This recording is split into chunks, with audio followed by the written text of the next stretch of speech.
धन कमाउने हतारै हतारमा साउदी हुँदै आइपुगे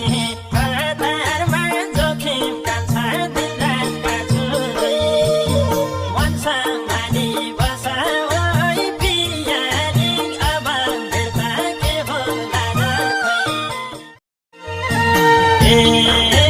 धन कमाउने हतारै हतारमा साउदी हुँदै आइपुगे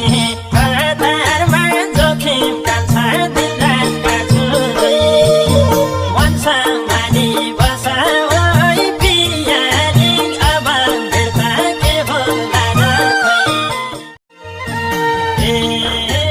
धन कमाउने हतारै हतारमा साउदी हुँदै आइपुगे